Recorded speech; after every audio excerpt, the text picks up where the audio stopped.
Hey everyone, this is the first of a couple of lectures that we're going to do on trauma-informed care with special populations, and this one in particular is on people who are experiencing homelessness. But before we get into that, let's just talk about sort of where we are in the course of the semester. We've obviously discussed the elements of trauma-informed care, and we sort of encounter that information every week, so we're sort of discussing that kind of ad nauseum. We've assessed and provided recommendations to an agency with respect to trauma-informed care. And then what we're doing here in this next part of the semester, this sort of, it's not a unit formally, but you could sort of think of it formally, informally as a unit if you want to. This is the first of 4 weeks on trauma-informed care with special populations. So there's 3 weeks of material from me, and then a presentation from all of you that you will post on D2L during week 8, and you'll get a chance to view 10 presentations from your classmates. So there will be more information on that assignment forthcoming. You can use sort of the model that, or the presentations that I'll post in the next couple of weeks here as models. But in general, what this presentation will look like from you for just a bit of a preview, there'll be a brief overview of the population in question, and then considerations for the 5 or 6 pillars of trauma-informed care. In other words, how do we operationalize each of those dimensions of trauma-informed care with that population? What do we need to be on the lookout for? And then just in conclusion, a little bit of information about what the research says about the effectiveness of trauma-informed services with the population. Ultimately, I'm envisioning these assignments or these presentations aren't more than a couple of minutes in length, 5, 6, maybe 7 minutes in length. And then, like I said, you'll post them online and have a chance to review the presentations that your peers have posted, so that you have a broad overview of sort of how to think about trauma-informed care with special populations. At any rate, let's talk about homelessness here a little bit. In a couple of different ways to think about trauma in the population of people who are experiencing homelessness. So first of all, trauma could be very much a contributing factor to homelessness, so that could be a reason why people became homeless. But then the experience of being homeless itself is likely going to be filled with traumatic experiences. So obviously not having a home creates a significant vulnerability, so there's opportunities for victimization. And that really includes victimization across the spectrum. Could be physical victimization to, property theft, and then on up to sexual assault, sexual violence. Not to mention sort of the harassment, the range of harassment that's going to sort of be incumbent with being homeless. And then, of course, trauma symptoms can be a barrier to services, a barrier to accessing services, and being persistent in treatment.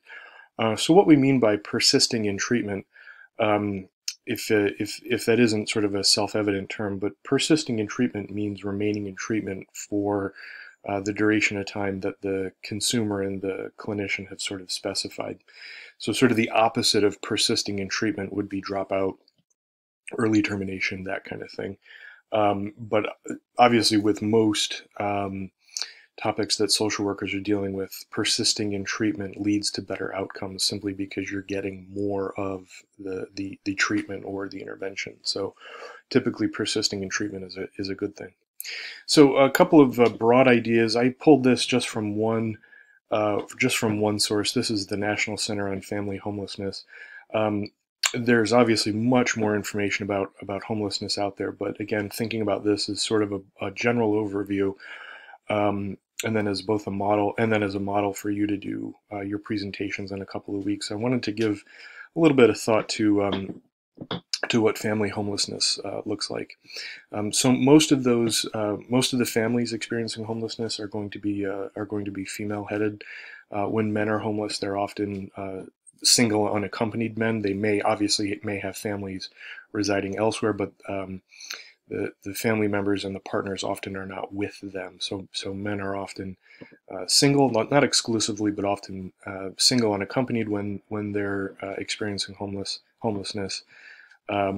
Families oftentimes headed by women. That's 84% of the time. The vast majority, more than 9 out of 10 homeless mothers, have experienced physical or sexual abuse during their lifetimes. And so, a second ago, when I said that homelessness itself is can be sort of traumatic.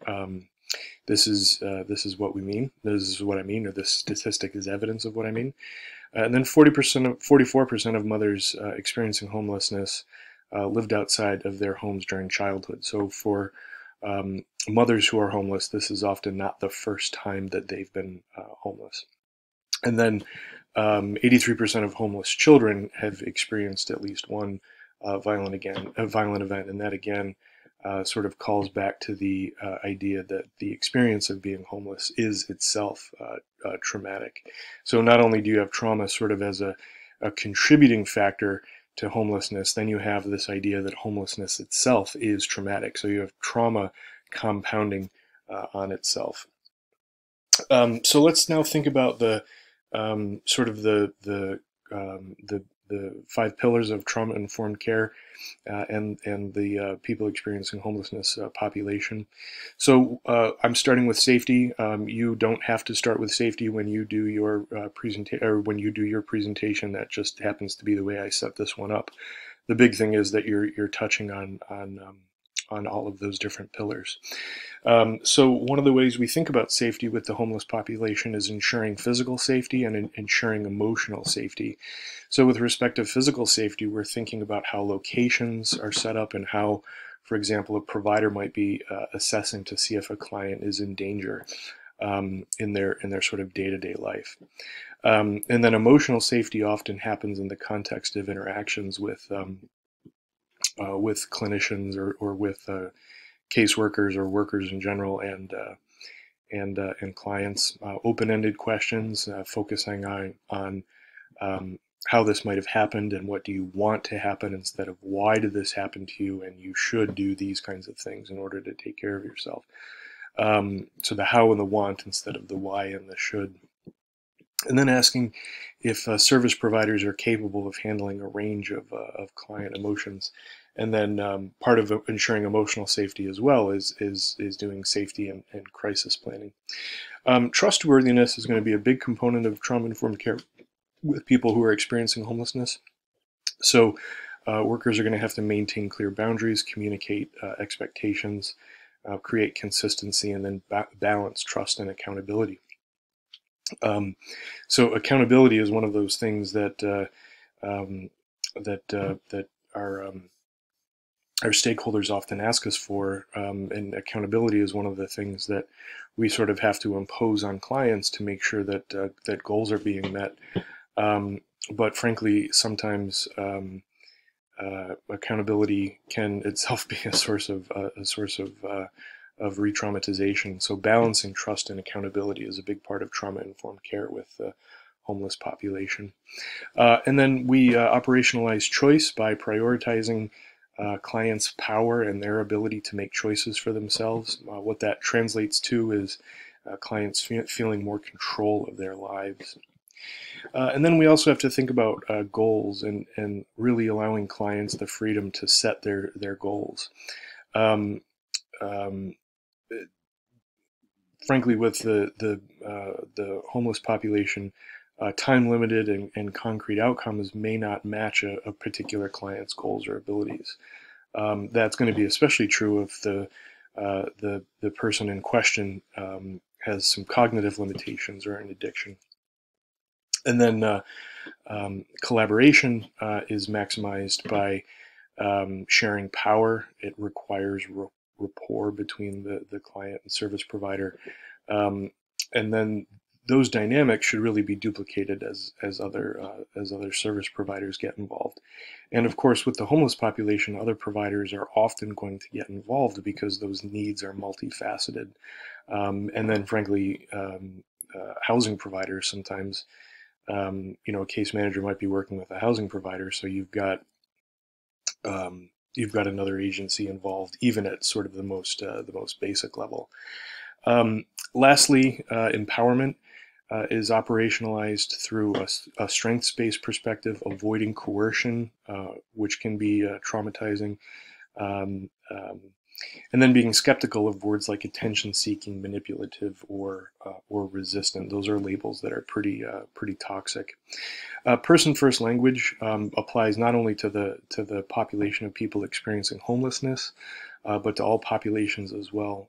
During this video, I've taken care to try and use person-first language, so it's not homeless person, it's person experiencing homelessness. With this population, with this particular social problem, person-first language sort of becomes it becomes sort of a very long phrase, right? A person experiencing homelessness is actually a much longer sort of construction than homeless person, but the power that's sort of present in person-first language, right, and sort of taking care to say things like,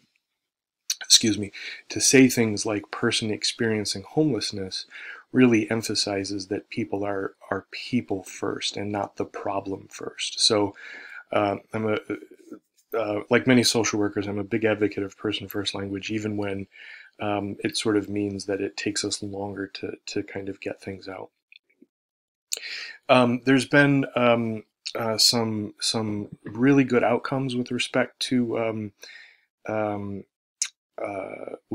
trauma-informed care. I realize as I'm looking at this that I neglected to include a citation on this. This is from work that Hepner did in 2010. Trauma-informed care increases housing stability and decreases the need for emergency services. So trauma-informed care, which is not necessarily a difficult thing to organize in the delivery of services to people with homelessness, has some pretty good outcomes, as we can see here. So that's the end of this particular talk. Again, I hope this has been a good model for the presentations that you will put together. And as always, feel free to get in touch if you have any questions or problems. Okay, thanks for watching.